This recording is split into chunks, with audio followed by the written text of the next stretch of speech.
Amen. Amen. Est-ce qu'il y a la joie? Est-ce qu'il y a la joie? On peut balancer les mains pour la gloire de Jésus. Balançons nos mains. Nous laissons la place à l'orateur du jour, Pasteur Grâce, Tobeteli Nzambe Maboko.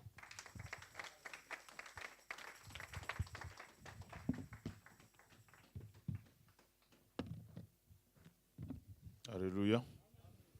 Merci de votre accueil, que Dieu vous bénisse. Cela prouve que nous avons soif d'écouter Dieu. Amen. Parce que Dieu est bon, il nous fait toujours du bien. Et nous avons écouté quelques témoignages ici en l'honneur de notre Dieu. Il est capable de changer le statut des gens sans abri et maintenant avec abri. Amen. Ça, c'est une bonne chose. Quand quelqu'un témoigne, cela veut dire que c'est quelque chose qui lui tenait à cœur de rendre grâce à notre Dieu. Parce qu'il est celui qui continue toujours à nous faire du bien. Alléluia. Alors, dimanche passé, nous sommes dans la continuité, mais pas les mêmes messages. Nous avons parlé, dimanche passé, d'avoir un bon environnement qui peut créer des miracles, apporter des miracles dans nos vies. On a parlé de Jésus qui était allé ressusciter une jeune fille. Mais ce n'était pas facile, il y avait des obstacles. Partout où, pendant qu'il avançait, il y avait toujours quelque chose qui pouvait les retenir de ne pas accomplir ce grand miracle. Or, les parents de la fille attendaient que le Seigneur puisse faire quelque chose. Ils ont appelé le Seigneur au secours et il est allé ressusciter cet enfant. Avant, il était malade, mais il n'était pas mort. Mais lorsqu'il est mort, ça complique encore les choses. Mais nous avons vu que le Seigneur Jésus, mort ou pas, il est capable de tout résoudre. Alléluia. Parce qu'il n'est pas un homme comme nous. Aujourd'hui, j'ai intitulé mon thème « Voir autrement ». Voir d'une autre manière. Ne pas voir comme tout le monde voit. Un enfant de Dieu doit avoir une vision autre. Il doit avoir une certaine manière de comprendre et ou de voir les choses. Nous avons pris notre texte, nous allons nous arrêter dans Luc chapitre 7. Luc chapitre 7, à partir du 2e verset. Nous allons partager ce récit qui nous aidera à comprendre 3 choses essentielles pour ce dimanche. Nous lisons la parole. Un centenier avait un serviteur auquel il était très attaché et qui était malade, sur le point de mourir. Ayant entendu parler de Jésus, il lui envoya quelques anciens des Juifs pour les prier de venir guérir son serviteur. Ils arrivèrent auprès de Jésus et lui adressèrent d'instantes supplications en disant « Il mérite que tu lui accordes cela, car il aime notre nation et c'est lui qui a bâti notre synagogue. » Jésus étant allé avec eux, n'était guère éloigné de la maison quand le centenier envoya des amis pour lui dire « Seigneur, ne prends pas tant de peine, car je ne suis pas digne que tu entres sous mon toit. C'est aussi pour cela que je ne me suis pas cru digne d'aller en personne vers toi, mais dis un mot et mon serviteur sera guéri. Car moi qui suis soumis à des supérieurs, j'ai des soldats sous mes ordres. Et j'ai dit à l'un, va, et il va, à l'autre, viens, et il vient. Et à mon serviteur, fais cela, et il est fait. » Lorsque Jésus entendit ces paroles, il admira les centeniers. Il se tourna vers la foule qui les suivait. Il dit, « Je vous l'ai dit, même en Israël, je n'ai trouvé aussi une grande foi. » De retour à la maison, des gens envoyés par les centeniers trouvèrent guéris les serviteurs qui avaient été malades. Parole du Seigneur. Bien-aimés, je crois que nous connaissons tous cette histoire des centeniers. Nous l'entendons, nous la lisons à la maison, dans nos Bibles, ça se trouve qu'à chaque fois on parle de ça, nous savons que nous connaissons l'histoire. Mais j'ai intitulé mon thème voir autrement. On nous parle d'un centenier, d'un officier, d'un chef de l'armée qui a vu Jésus, qui n'a même pas vu Jésus, mais dans sa foi, il a vu des choses autrement. Alléluia. Il n'a pas fait comme tout le monde le fait, mais lui, il a fait selon sa vision. C'est-à-dire qu'il avait une certaine manière de voir les choses. La Bible nous dit quoi? Nous avons lu tous ensemble ici. Ce centenier, il avait un serviteur, son serviteur à qui il était très attaché. C'est-à-dire qu'il aimait beaucoup ce serviteur. Mais il était sur le point de mourir, de rendre l'âme.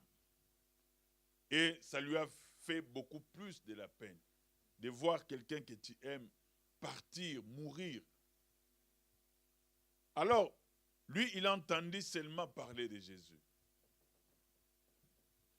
Et lorsqu'on entend parler de Jésus, cela veut dire le Messie qui apporte des solutions. Alléluia.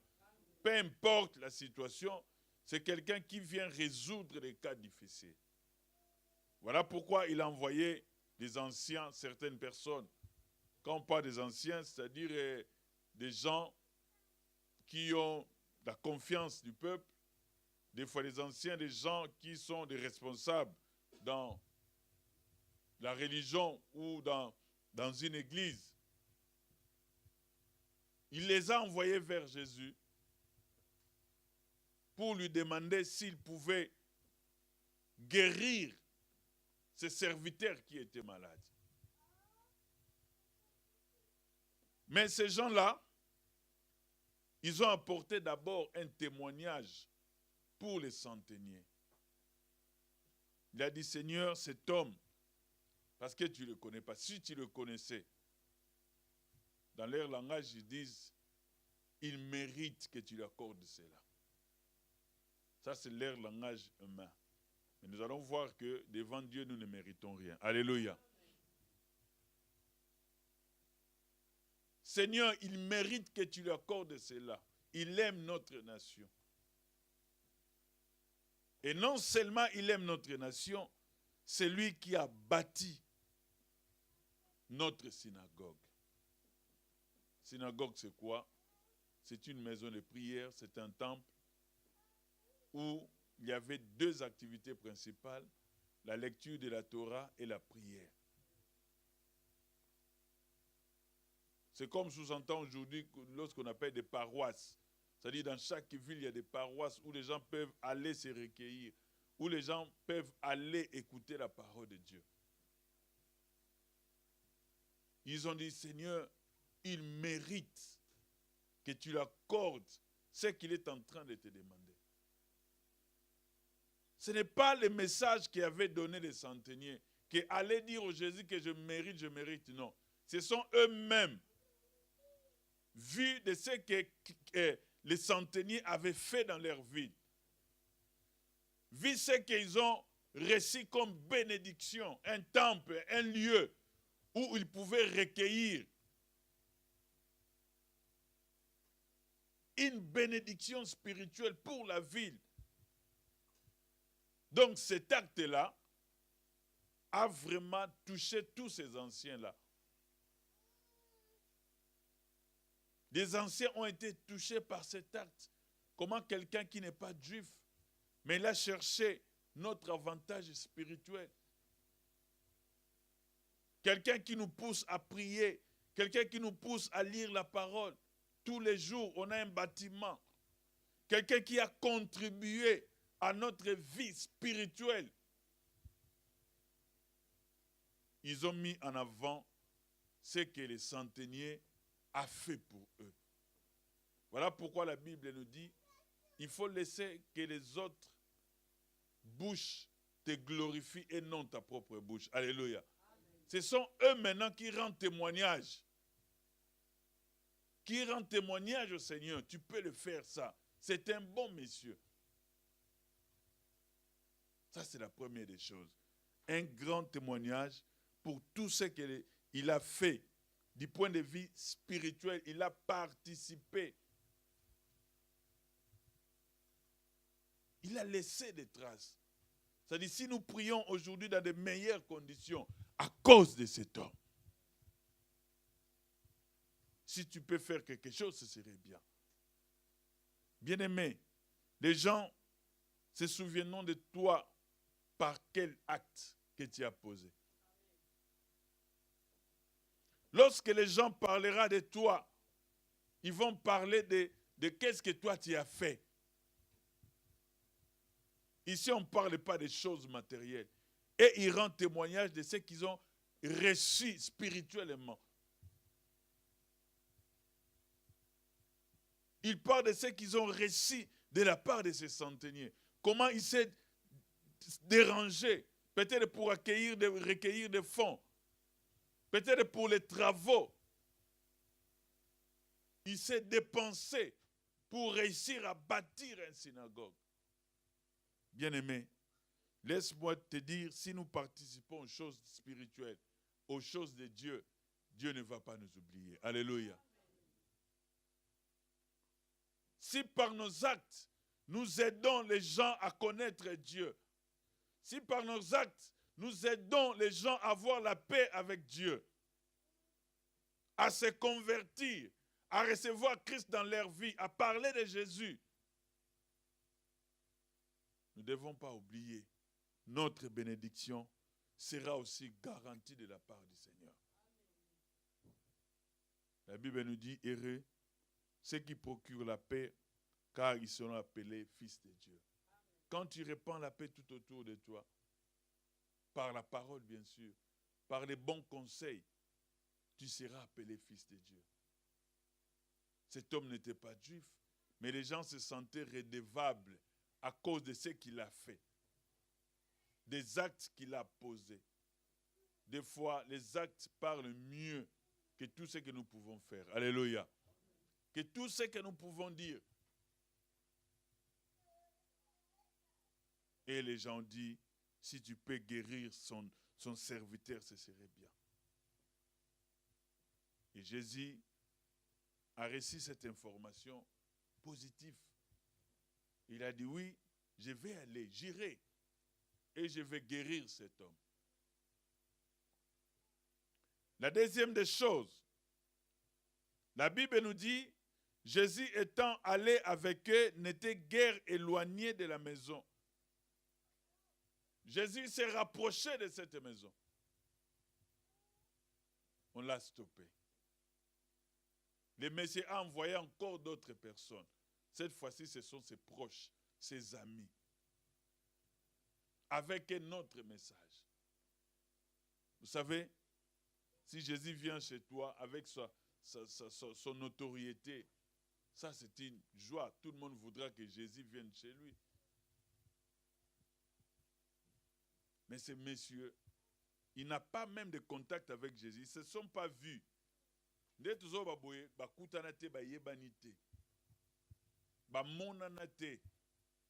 Au premier verset, nous avons entendu qu'il a seulement entendu parler de Jésus. Mais regarde comment lui voit les choses. Il a envoyé ses amis pour stopper le Seigneur. Or, dimanche passé, j'avais dit, il y avait d'autres qui avaient envoyé un message pour stopper le Seigneur. Mais ce n'est pas la même chose. Il y a une grande différence. Le dimanche, c'était pour que le Seigneur ne fasse plus rien. N'aille pas guérir, n'aille pas ressusciter la fille. Mais ici, c'est un acte de foi. Ici, comme j'avais dit, c'est notre regard. Il a envoyé ses amis pour lui dire, Seigneur, ne te donne pas la peine de venir chez moi.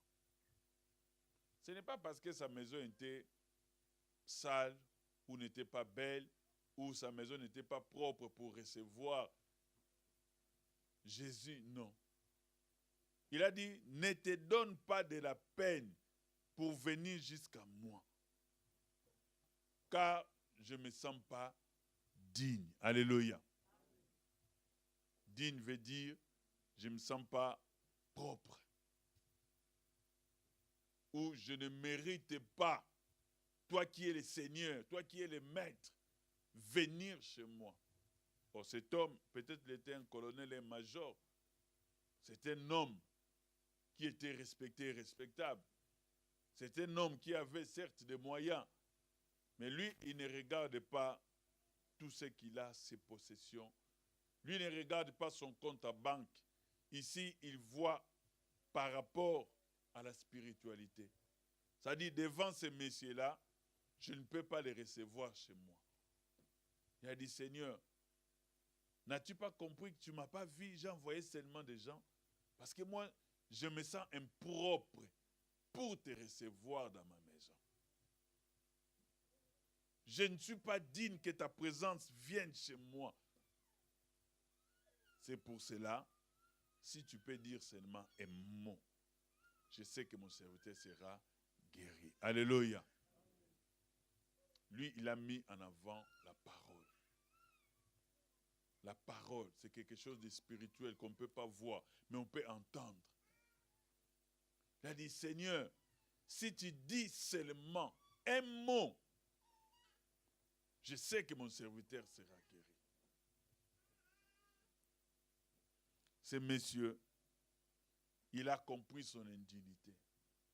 Vous savez, nous, aujourd'hui, nous ne comprenons pas que devant Dieu, nous ne méritons rien. Même si Dieu nous couvre de ses grâces, même si Dieu nous couvre de ses bienfaits, des bénédictions en abondance, ayons cette attitude humble, reconnaissant, de dire seulement merci Seigneur. Alléluia. C'est ça un acte d'humilité.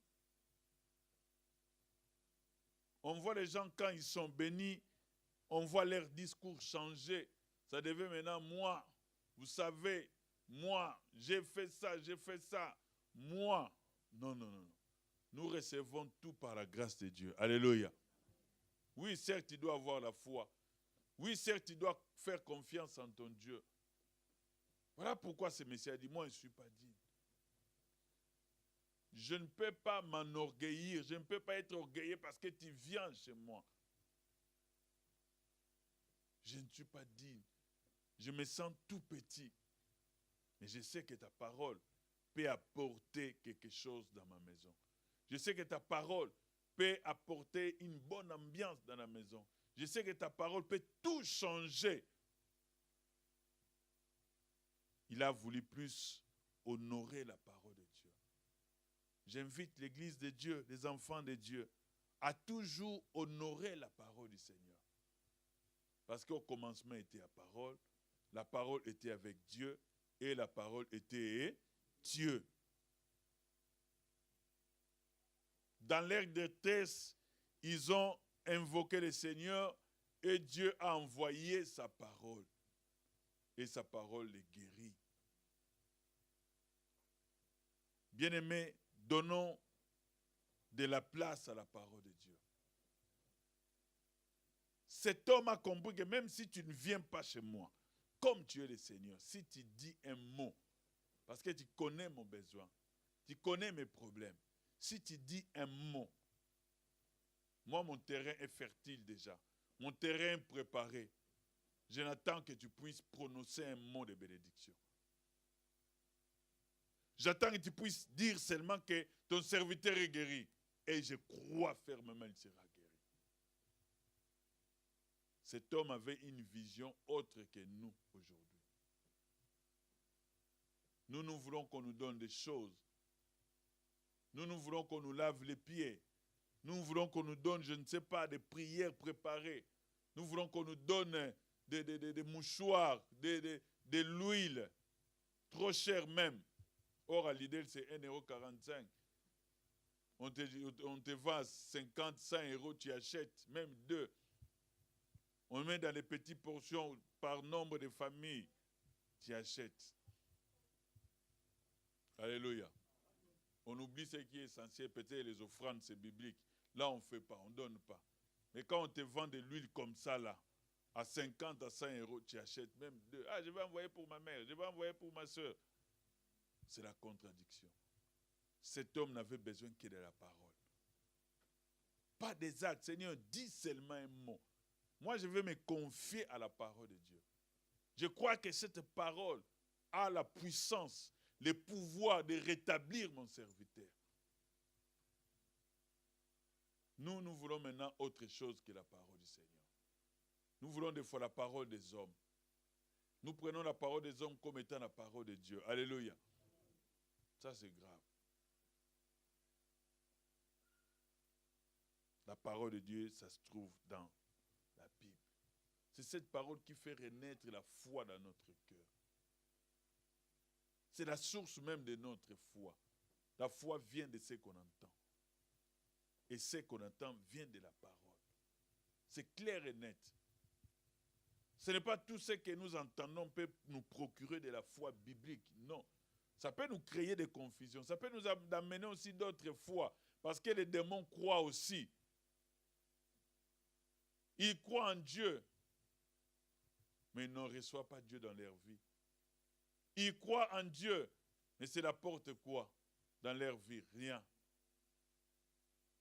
Mais nous, lorsque nous croyons, ça prépare notre cœur à recevoir la bénédiction de Dieu. Alléluia. Seigneur, ta femme, vu que je ne me suis pas précipité à venir vers toi, il a du respect à cette personne. Il a de la considération. Il donne de la valeur au Seigneur. Il a dit, même ma maison, elle est grande, tout ça même. Non, non, non, non. Je ne peux pas t'accueillir. Je suis rien. Je suis rien. Dis seulement un mot. Dis seulement un mot. Je crois que mon serviteur sera guéri. Bien-aimés, nous devons élever seule la parole du Seigneur dans notre vie. C'est notre nourriture quotidienne. C'est notre force de tous les jours. Même dans les épreuves, seule la parole de Dieu peut nous aider à aller de l'avant. Peut nous aider à vivre la puissance de Dieu dans notre vie.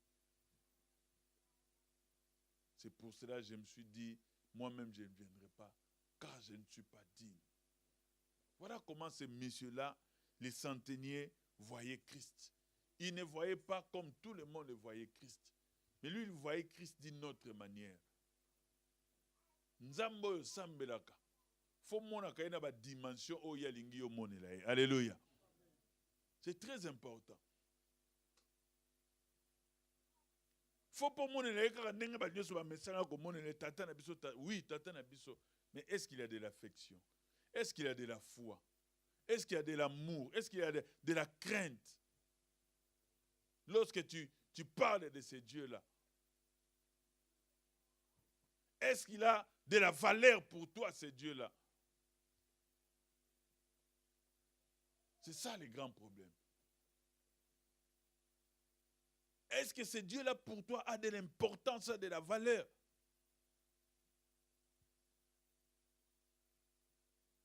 Si cela, c'était nous, laisse-les venir seulement. Comme lui-même s'est décidé de venir, qu'il vienne, qu'il guérisse le message. Non, non, non, non, non. Il faut qu'il comprenne que tout ce qu'il va faire là, c'est plus par la grâce que par les mérites. Alléluia. Donc, on n'a pas besoin de se voir. Je crois en sa parole. Je crois à sa puissance absolue. Je crois qu'il peut faire quelque chose d'extraordinaire. Raison pour laquelle il a expliqué cela par la suite. Il a dit, moi je suis aussi un chef, je suis un soldat. Au-dessus de moi, j'ai mes supérieurs. Et au-dessous de moi, j'ai des serviteurs, des gens que je peux commander. Il a dit, si j'ai dit à mon subalterne, viens, comme c'est une armée, il y a l'ordre, il va venir. Si je lui dis, va, et il ira. Et si je dis aussi à mon serviteur, viens, fais ceci, et il le fera. C'est-à-dire, les centeniers comprennent que dans le monde spirituel, il y a aussi des autorités. Alléluia. Dans le monde spirituel, il y a aussi des autorités. Il y a un être supérieur. Il y a aussi une autorité absolue. Que tout genou doit se soumettre, doit fléchir. Tu peux être qui ou qui, mais lorsque cette autorité parle, tout le monde doit fléchir les genoux. Que ce soit dans le monde spirituel, dans tous les mondes où les gens peuvent entendre cette voix-là, ils vont se soumettre. C'est-à-dire, il a élevé le Seigneur comme étant l'autorité absolue. Il a dit, c'est que moi je vis tous les jours. Quand je dis à mes subalternes, fais ceci, il le fait. Donc, toi aussi, tu es une autorité. Si tu dis à la maladie, si tu dis aux malédictions, si tu dis, je ne sais pas à quel problème, ça, ils vont obéir. Alléluia. Ils vont obéir. C'est simple. Voilà le Messie qui a compris la position qu'occupait le Seigneur. Les gens peut-être le voyaient comme simple homme, mais lui, il voyait comme Dieu réellement dans sa souveraineté, dans sa puissance, dans son pouvoir, de tout changer. Et la Bible nous dit, lorsque Jésus entendit ces paroles, il a admiré ces messieurs-là. Parce que ces messieurs, ils se sentent trop petits, et sa petitesse, au contraire, attirait la puissance de Dieu vers lui. Alléluia. S'il était orgueilleux, s'il voulait donner des ordres au Seigneur pour commander un miracle, ça ne serait pas passé. Ça ne marcherait pas. Il s'est fait tellement petit, juste pour attirer la faveur de Dieu sur lui. Et la Bible nous dit, lorsque Jésus a entendu ces paroles, qu'est-ce qu'il a fait? Il admira à ce pays la mouture. Comment nous devons raisonner dans ma dimension? Comment quelqu'un peut réfléchir comme ça? Comment quelqu'un peut me lever dans la dimension à ma casse? Et il a dit, réellement en Israël, je n'ai jamais vu aussi grande foi comme la foi de cet homme. Alléluia. Il a dit ça. Il a dit, je n'ai jamais vu aussi une grande foi.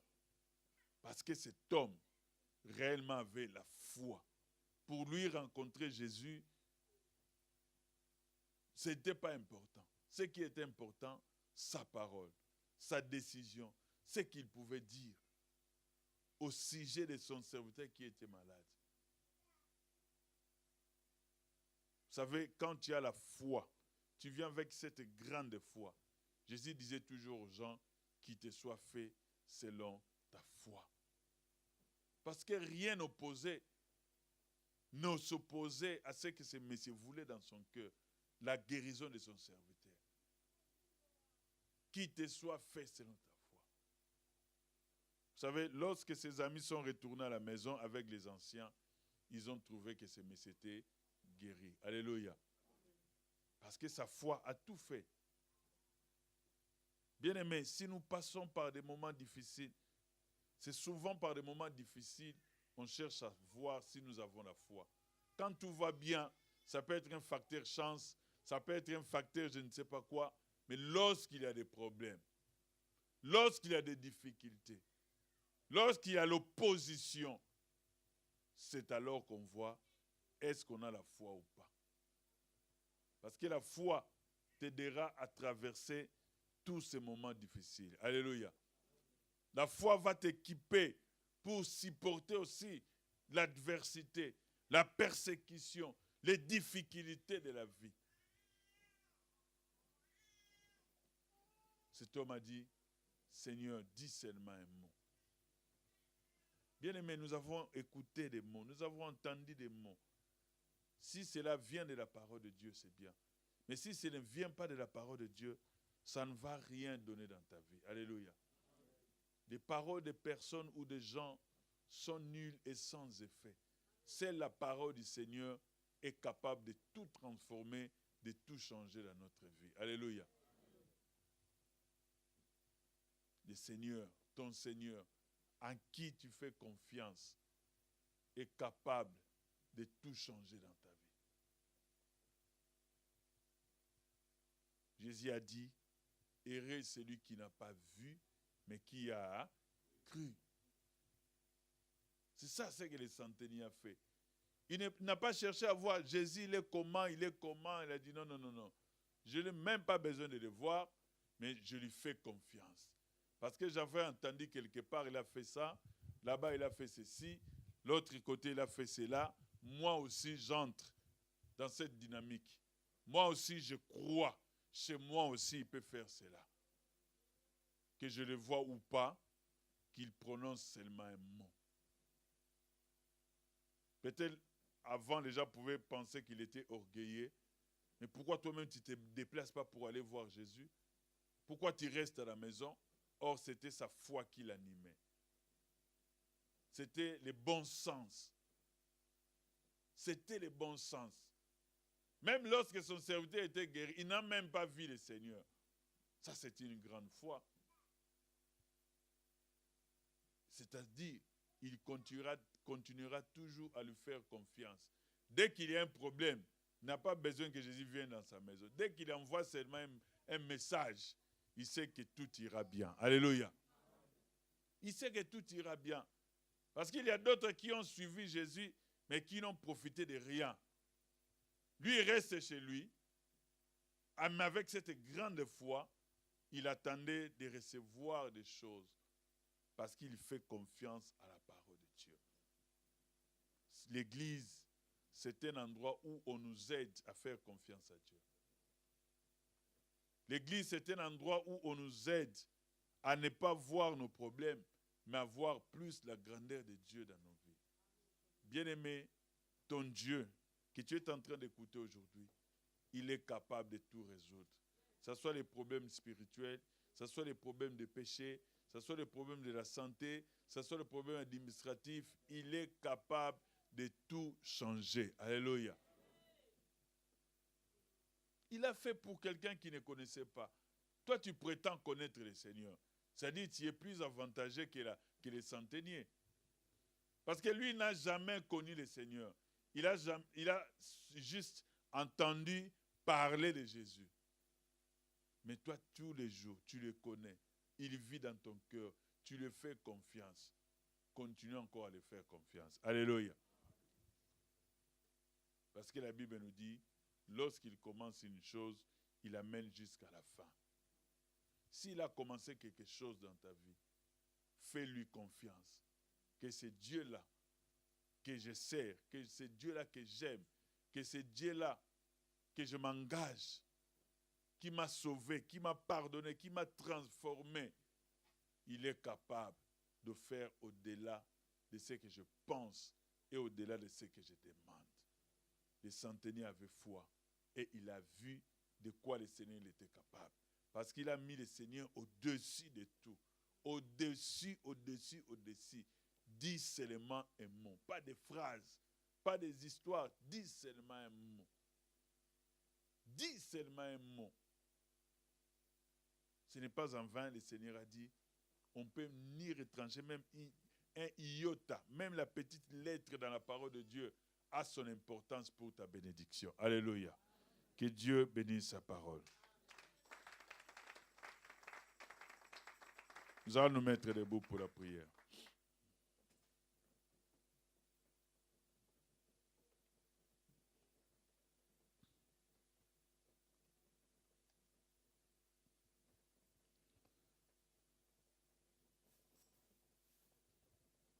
Bien-aimés, aujourd'hui, il faut voir des choses autrement.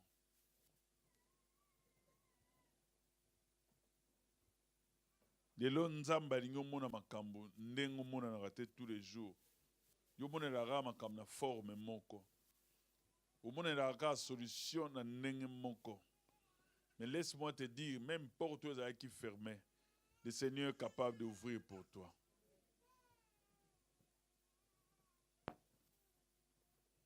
David avait aussi le même problème. Souvenez-vous dans les psaumes lorsqu'il a dit, je lève mes yeux vers les montagnes. D'où me viendra le secours? Pour lui, c'était les montagnes. C'est là où il s'attendait à recevoir quelque chose. Mais lui-même, il a fini par dire, mon secours me vient de l'Éternel. Tu as beaucoup regardé la montagne. Parce que tu étais sûr de là, tu pouvais recevoir quelque chose. Hôtel est une forme moko, côté moko. Côté msou négligeaki. Mais les messieurs là, atala inenge banyo suba mona kate, yatali autrement. Autrement, ils peuvent permettre aux tensions à quitter. Autrement, ils peuvent permettre aux encore plus de confiance dans Nzambo au Bonderaka. Autrement, c'est pour te ramener la paix dans ton cœur. Autrement, c'est pour que les choses changent, pas demain, mais maintenant. Obima